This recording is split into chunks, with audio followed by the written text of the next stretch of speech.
So it finally happened. I didn't think it would be possible, but Samurai Jack produced what is essentially a filler episode.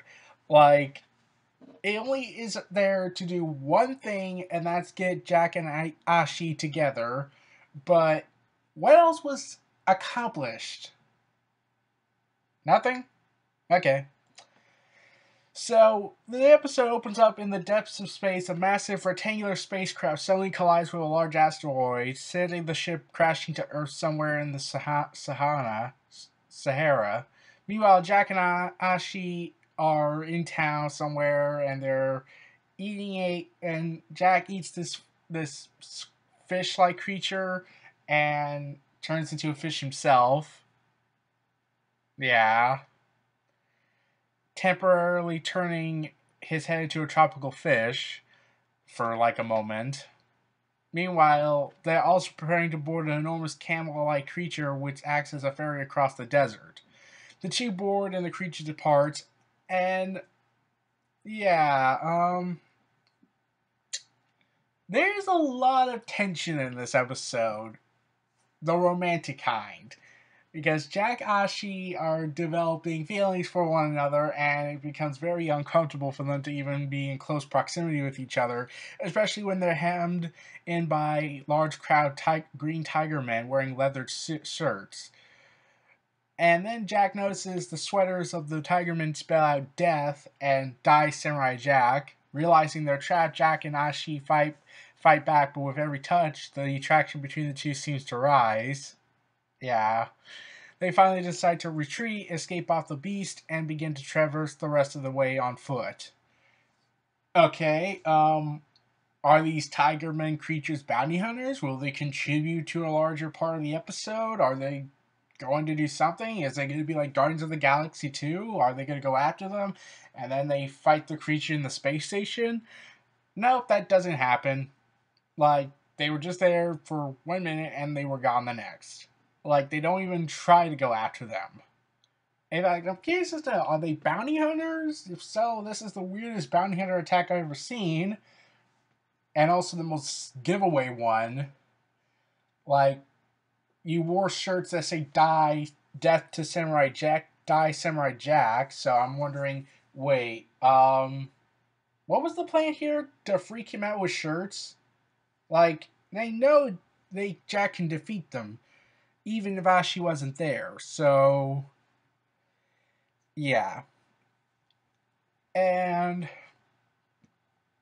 you could cut that out. Oh, but wait, you can't because you need to build up the relationship between Jack and Ashi. Eventually, they stop to drink at an oasis, and Jack makes one of his handmade straw hats, a red one this time, for each of them. Soon a sandstorm hits, and the two seek shelter in a towering structure that happens to be the most disturbing thing in the history of mankind. Something that will shake the foundations of everyone's livelihood and make everything much more slower and very, very tiresome, even if it's really good. The monolith from 2001: A Space Odyssey. Yeah! Yeah. They basically stop into the monolith.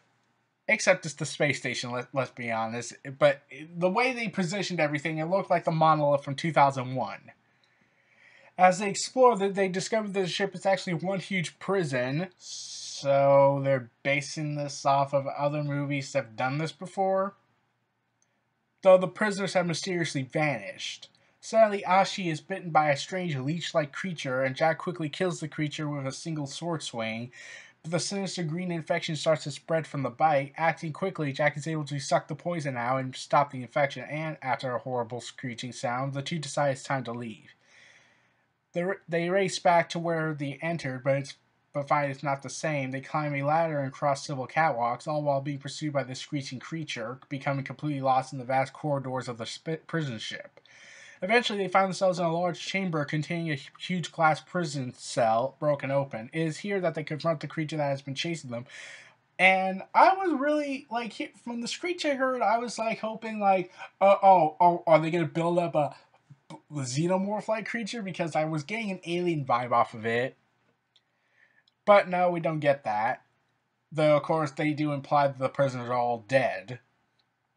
No, instead it's a massive horde of the same leech creature that attacked Ashi to join together to form a vaguely humanoid shape.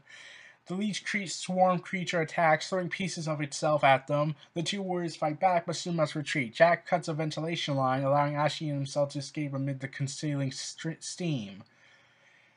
Jack and Ashi find themselves at a door which, after scanning to make sure they are not prisoners, lets them in. It turns out the ship's armory, a computer voice explains that the creature that attacked them is known as the Lazarus 292. It shows Jack a weapon made specifically to kill the creature.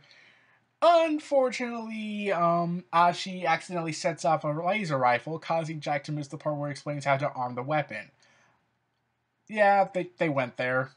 Ashi arms himself with a double-bladed spear and a shield, and the two go out to battle, while Jack takes the weapon that is used to kill the Lazarus 92. They soon encounter it again, but Jack is unable to figure out the initiation sequence. Ashi offers to try and he tosses the weapon to her while he holds off the monster with his blade. However, a swarm of leeches outflank Jack and attack Ashi. She's able to fend them off, but not before they eat away at her clothing. Yeah, they did that. They went there.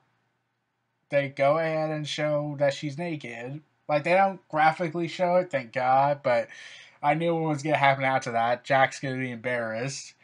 Though, they had one opportunity here. There was this perfect opportunity for Ashi to just blatantly say, I was always naked. Yeah, that would have actually been funny. But no, they just did the route of, oh, she doesn't know the concept of being naked, even though she was naked the entire time just under burnt skin. So, yeah, it would have been actually interesting if she told Jack that, yes, she was naked the whole time when she was under the black magic ability, when they were thrown into the ashes of Aku's black magic. So, yeah, that would have actually made for a more hilarious scene, but no, they don't do that. And he quickly removes his gi and drapes it over her, claiming that she needs protection. Jack and Ashi fight on, but are soon surrounded. Jack tries once more to activate the weapon while Ashi covers him.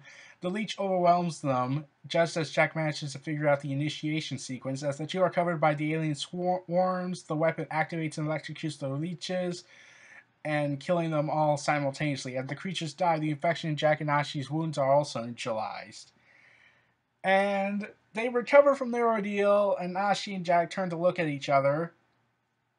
And then they make out. Like, no smooth transition, no nothing, to just go in there and just make out. Like, yeah. Like I said, this episode is mostly filler for me. It's just like, well, you could cut this out and just save the relationship later on. So, yeah. Also, this episode is the second episode of Season 5 to be rated TV PG. This is most likely due to the fact there is no human blood, but there are alien blood, but that's completely different blood. But,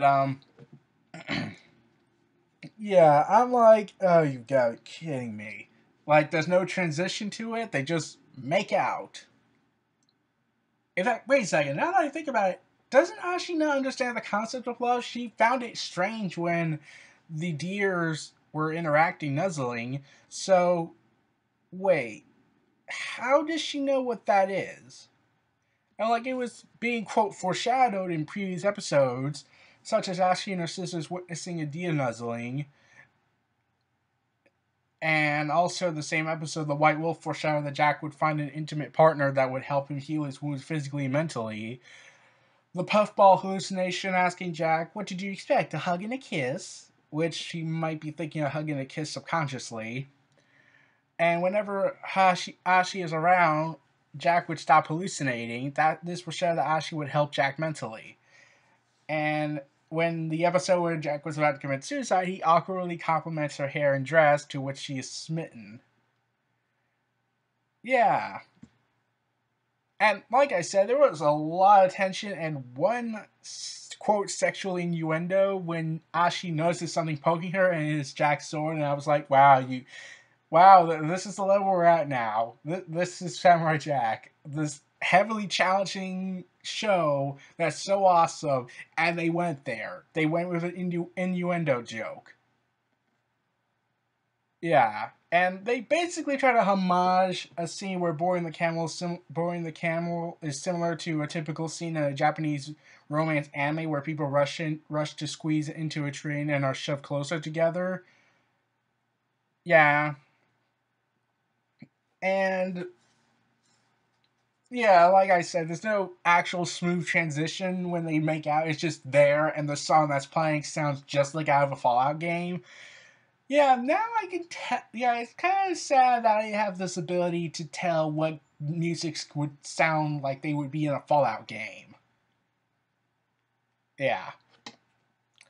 So, when we got a preview for the next episode, it shows Jack exploring the ruins of some place, no idea where, but Jack says he's been here before, so that leads me to think, oh, is the Guardian back? Like, Aku says he destroyed every time portal, but he doesn't know, but there's a chance he doesn't know about the Guardian.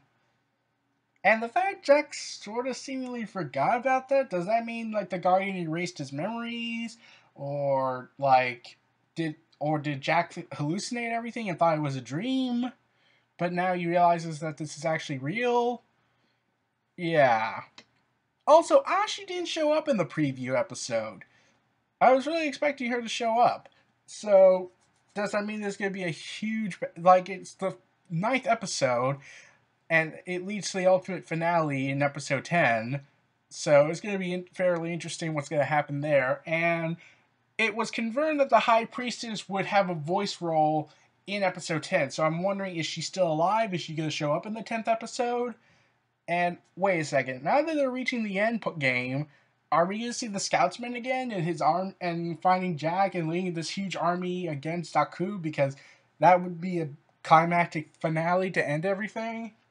But no, we haven't seen the Scoutsman yet. Yeah, it feels like they should have waited. They should have like added another season in order to build everything up to make things make sense. Because from what it looks like they're just like trying to get everything together, but due to the limited amount of episodes, they have to scrap some ideas.